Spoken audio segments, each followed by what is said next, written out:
Okay, so now this is part 2 of my Amazing Spider-Man review. So in the last part, part 1 of my review, I talked about, how Peter was adapting to his strength, and, the skateboard helped show him adapting to his agility. I really also liked how, in that subway sequence, he was, it just showed his body, adapting to be able to, the ability to be able to like stick to any surface, his adhesiveness, and I really liked how his spider sense would go off whenever someone was trying to jump him from behind, and you would his body would just react, like his spider sense go off and he'd just move and then move again, and I really liked that, and I really like the next morning whenever he woke up, and after he destroyed his bathroom, when he was literally panicking in his bedroom. He's in his bed panicking, and he could literally hear everything. He heard his window making little creaky noises. He heard a little spider walking on one of his skateboards. I loved it. But now I want to talk about Peter and Gwen's chemistry. I think Andrew Garfield and Emma Stone had great chemistry in the film. Unlike Tobey Maguire and Kirsten Dunst in the previous Spider-Man films, I feel like these two, they just felt so high school. He was all kind of shy and jittery when he talked to her. At one point he's asking her out, and he's like, "Well, we could do this, or we could do something else," and she's kind of yeah. It just felt so high school and so nervous, and I love it. And it just. It was really nice to see the two of them together, because, some people say they don't really like how, Peter and Gwen looked, but I think they look great. I think they've looked great in the comics, and it looks great on film.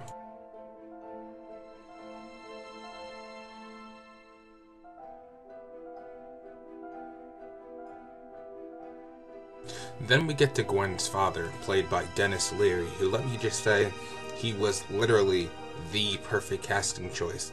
Not only was he able to nail the part of being this authoritative, figure, but he absolutely looked the part. I mean, he looks like Ultimate Spider-Man's Captain Stacy's counterpart. I mean, take a look at him.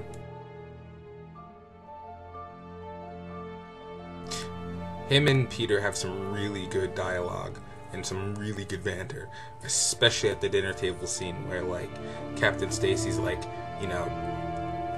he's grilling Spider-Man, and Peter's trying to defend himself, but he's trying to do it without revealing his identity. So Captain Stacy's kind of I don't like vigilantes, he's a vigilante, and Peter's kind of well, he did stop the car thief, and then you have Dennis Leary saying, well, if I wanted the car thief off the streets, he would have been off the streets, but we were following him to this giant operation, and Spider-Man ruined it. And I gotta thank Path of Geofreed for pointing this one out to me. Some of you guys might find it familiar to this.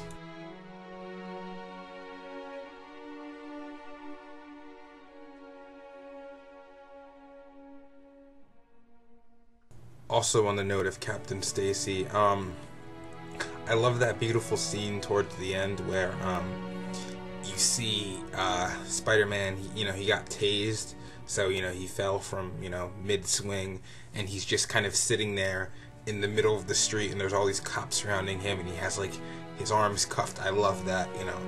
It's a really nice, it's nicely shot. And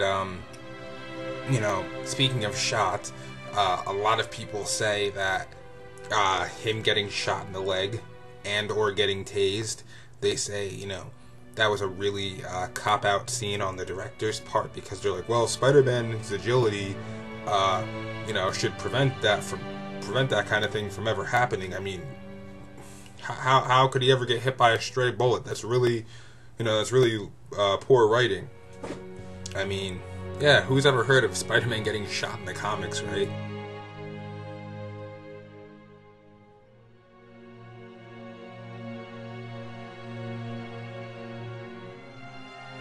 But whatever. So I should also go back and mention, now, Uncle Ben's death in this film was phenomenally done. I mean, I can't even begin to state how much I, you know, thank Mark Webb for doing it justice. What this movie did right, first of all, Martin Sheen delivers a great Uncle Ben. Like,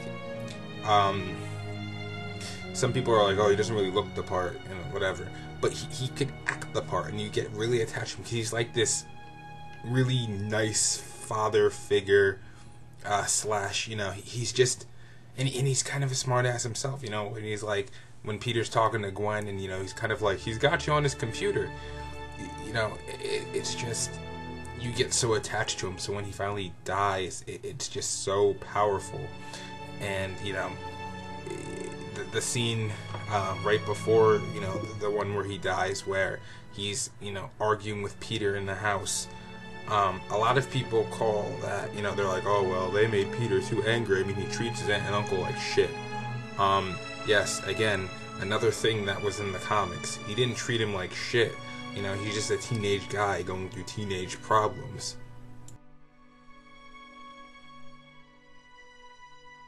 So yeah, Peter gets pissed, leaves the house, smashes the door on the way out. People think it's some people think it's put in there, you know, to get a little bit of a chuckle out of it, but, you know, I thought it was put in there, you know, kind of like an oh shit, you know, this kid's really pissed off kind of thing. You know, Uncle Ben goes out looking for him. You know, Peter goes to that convenience store, tries to get, you know, a drink.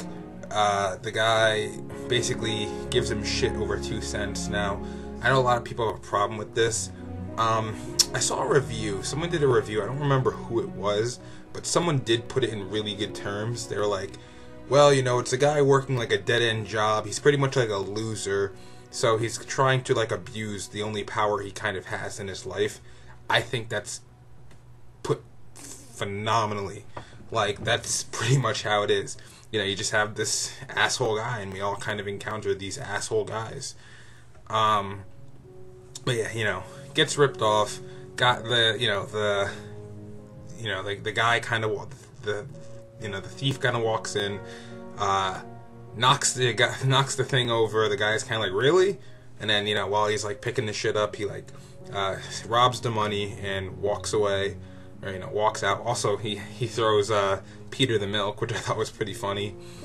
And you know, he runs out, and I love this scene because he trips in front of Uncle Ben. The gun, you know, skids in front of him. Uncle Ben recognizes the gun, literally dashes to the man, grabs him, and has a struggle. Now, I love this because Uncle Ben really pushed, you know, the whole responsibility thing upon Peter. He's really trying to teach him this message. And Uncle Ben dies, you know, upholding this message. And, you know, Peter kind of, you know, when Peter becomes Spider-Man, he kind of picks up this responsibility. He picks up this legacy where his uncle left it for him. And, you know, it's just, this really helps, you know, show that Uncle Ben does live to the message he tries to teach Peter. I love this. And, you know, Peter, that whole speech that Uncle Ben gives to Peter about, you know, your father lived by a philosophy, you know, a principle, you know, if you could do something better than everybody else, you know, it's kind of your, you know, it's your obligation to do it. It's not choice, son, responsibility. That's almost word for word from the Ultimate Spider-Man comic.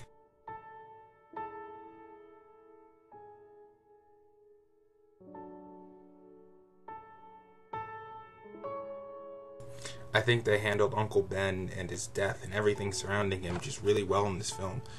Everyone in the movie theater was like in shock and awe, and they were holding their breath, you know, whenever Uncle Ben was dying, and, you know, myself included. And, you know, it was a lot more emotional than the first Spider-Man film, because we actually got to, you know, meet his character and grow attached to his character, and that's, you know, that's a good movie right there. If you know, you feel something whenever a character passes away.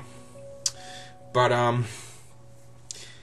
anyway, guys, I think this does it for part 2, and I will catch you again for part 3, which shall probably be the final part, where I discuss the costume, and the web shooters, and, you know, all that good stuff. And, you know, I give my final thoughts. So you won't want to miss it, guys. Have a good day. Peace.